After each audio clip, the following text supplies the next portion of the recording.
میں ایک ضروری کام نپٹا کر گھر کی طرف جا رہا تھا جب اچانک کسی نے سامنے آ کر پرجوش انداز میں پکارا، السلام علیکم سر۔ میں نے سلام کا جواب دیا۔ یقیناً وہ میرا کوئی پرانا طالب علم ہوگا، لیکن میں پہچان نہیں پایا۔ اس نے دونوں ہاتھوں سے میرا ہاتھ مضبوطی سے تھاما اور مسرت بھرے انداز میں پوچھا، مجھے پہچانا سر؟ میں نے اب کے غور سے اسے دیکھا۔ وہ 6 فٹ لمبا قد، نفاست سے ترشی ہوئی داڑھی اور قدرے فربی کی طرح مائل جسم اور لباس کے لحاظ سے آسودہ حال ایک خوبصورت نوجوان تھا۔ عمر کوئی 35 سال کے لگ بھگ تھی۔ معذرت چاہتا ہوں بیٹا، لیکن میں واقعی نہیں پہچان پا رہا، میں نے معذرت خوانا انداز میں کہا۔ کوئی بات نہیں سر، اتنا لمبا عرصہ جو گزر چکا ہے۔ ساتھ ہی اس نے جس کالج سے تعلیم حاصل کی تھی اس کا نام بتاتے ہوئے اپنا تعارف کرایا۔ میں نوید اختر ہوں سر۔ 20 سال پہلے 3rd ایئر میں آپ ہمارے انچارج تھے۔ میرے ذہن میں ایک جھماکہ سا ہوا، ساتھ ہی میں نے اسے گلے لگا لیا۔ تم نوید اختر ہو؟ مجھے یقین نہیں آ رہا، کتنے بدل گئے ہو تم۔ وہ انتہائی قابل اور میرے پسندیدہ طالب علموں میں سے ایک تھا۔ اس کے بعد اس سے چند ایک رسمی باتیں ہوئیں، جس کے بعد اس نے مجھے قریب ہی موجود اپنے گھر میں چلنے کی دعوت دی۔ میں نے انکار کرنا چاہا، لیکن اس کا خلوص دیکھ کر میں خود کو اس کے ساتھ چلنے سے نہیں روک پایا۔ 5 منٹ بعد ہم ایک چھوٹے سے خوبصورت گھر میں داخل ہونے کے بعد نفاست سے سجے ڈرائنگ روم میں بیٹھے تھے۔ کچھ دیر بعد دیگر لوازمات کے ساتھ چائے بھی آ گئی۔ چائے پیتے ہوئے باتوں کے دوران ہی مجھے باقی باتوں کے ساتھ ساتھ یہ بھی پتہ چلا کہ وہ آج کل ایک سرکاری محکمے میں بہت اچھی پوسٹ پر ہے، اور یہ گھر اس نے پچھلے سال ہی خریدا تھا۔ 7 سال پہلے اس کی شادی بھی ہو چکی تھی اور بچے بھی تھے، تاہم اس کی بیوی بچوں سمیت 2 دن کے لیے میکے گئی ہوئی تھی۔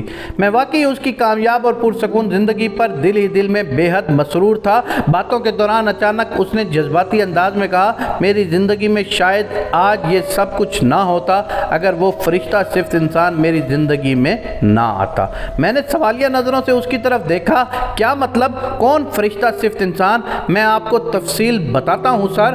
اب مجھے اس کی کہانی میں مزید دلچسپی پیدا ہو چکی تھی۔ اس نے بتانا شروع کیا، سر آپ کو تو پتہ ہی ہے کہ 2nd ایئر کے دوران میرے ابو جی کی وفات کے بعد ہمارے گھریلو حالات کافی متاثر ہو گئے تھے۔ اللہ کا شکر ہے ان کی پینشن سے جیسے تیسے کر کے گزر بسر تو ہو جاتا تھا، لیکن 3rd ایئر میں پہنچنے کے بعد اس مہنگے کالج کی فیس ادا کرنا میرے لیے بہت مشکل تھا۔ مجھے پڑھنے کا بہت شوق تھا اور میں اسی کالج میں پڑھ کر بڑا آدمی بننا چاہتا تھا، کیونکہ اس کالج کا تعلیمی معیار بہت اچھا تھا۔ میں نے پارٹ ٹائم کام بھی شروع کیا، لیکن مقررہ وقت تک فیس کی مطلوبہ رقم اکٹھی نہ ہو سکی، اور پھر وہ دن آ گیا جب میری منت سماجت کے باوجود مجھے فیس ادا نہ کرنے کی وجہ سے کالج سے نکال دیا گیا۔ ابو کی وفات کے بعد دوسری بار اس دن میں کمرے میں چھپ کر بہت رویا تھا۔ مجھے اپنے سارے خواب ٹوٹتے نظر آ رہے تھے اور میں خود کو دنیا کا بدقسمت ترین انسان سمجھ رہا تھا۔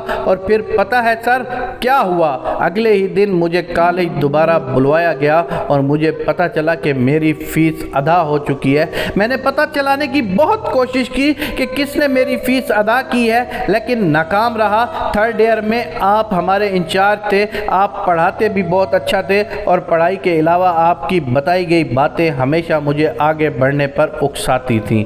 شاید آپ کو پتہ نہیں، لیکن آپ میرے ہیرو تھے، اور صرف میرے ہی نہیں، پتہ نہیں کتنے طالب علموں کے آپ ہیرو تھے۔ آپ کی وجہ سے بہت سی زندگیاں بدلی ہیں۔ آپ کی باتیں ہمیشہ ہمارے اندر نئی روح پھونک دیتی ہیں، ہمیں آگے بڑھنے کا حوصلہ دیتی ہیں۔ نوید اختر ایک عقیدت سے میری طرف دیکھتے ہوئے بول رہا تھا، اور میں دل ہی دل میں اس پروردگار کے سامنے عاجزی سے جھکا ہوا تھا جس نے مجھے یہ توفیق بخشی تھی۔ نوید اختر نے بات جاری رکھی، 3rd ایئر کے آخر میں آپ کی گورنمنٹ کالج میں لیکچرار کی جاب ہو گئی اور آپ ہمارے کالج سے چلے گئے، لیکن آپ کی باتیں ہمیشہ میرا حوصلہ بڑھاتی رہیں۔ دوسری طرف ہر سیمسٹر میں میری فیس وہ اللہ کا بندہ ادا کر جاتا اور مجھے خبر تک نہ ہوتی۔ میں اور میری والدہ دل سے اس عظیم انسان کے لیے دعائیں کرتے نہ تھکتے تھے۔ 4th ایئر میں بھی میری فیس وہ اللہ کا بندہ ادا کرتا رہا۔ بیچلر کے بعد مجھے ایک مناسب جاب مل گئی، لیکن میں نے پڑھائی کا سلسلہ بھی ساتھ ساتھ جاری رکھا اور اللہ کے کرم سے آج میرے پاس سب کچھ ہے، لیکن میں اس عظیم انسان کو آج تک نہیں بھولا۔ میری بڑی خواہش ہے کہ میں اس اللہ کے بندے سے ملوں جس نے میری اس وقت مدد کی جب میرے نزدیک سب کچھ ختم ہو چکا تھا، اور اگر وہ میری مدد نہ کرتا تو شاید آج میرے پاس یہ سب کچھ نہ ہوتا۔ کاش مجھے پتہ چل سکتا کہ وہ کون ہے۔ اس انسان کا ذکر کرتے ہوئے نوید اختر کافی جذباتی ہو چکا تھا۔ بس بیٹا، کچھ لوگوں کو اللہ وسیلہ بنا دیتا ہے اپنے بندوں کی مدد کا، میں نے کہا۔ وہ چند لمحے میری آنکھوں میں دیکھتا رہا، پھر اس نے نظریں جھکا لی۔ اچھا بیٹا، کافی دیر ہو گئی ہے، میں اب چلتا ہوں، اور واقعی بہت خوشی ہوئی آپ سے مل کر۔ اللہ آپ کو دنیا اور آخرت کی ڈھیر ساری کامیابیاں اور اپنی رضا نصیب فرمائے۔ میں یہ کہتے ہوئے اپنی جگہ سے اٹھا۔ میرے اٹھتے ہی وہ بھی تیزی سے اٹھ کھڑا ہوا۔ میں نے ڈرائنگ روم کے دروازے کی طرف قدم بڑھائے۔ ابھی میں دروازے کے قریب پہنچا ہی تھا کہ پیچھے سے اس کی بھرائی ہوئی آواز میرے کانوں میں پڑی، سر۔ میں چونک کر پیچھے مڑا۔ وہ آنکھوں میں آنسو لیے میری طرف ہی دیکھ رہا تھا۔ اچانک وہ تیزی سے آگے بڑھا اور مجھ سے لپٹ کر پھوٹ پھوٹ کر رو دیا۔ آپ نے مجھے کیوں نہیں بتایا تھا کہ میری فیس آپ ہی ادا کرتے رہے ہیں؟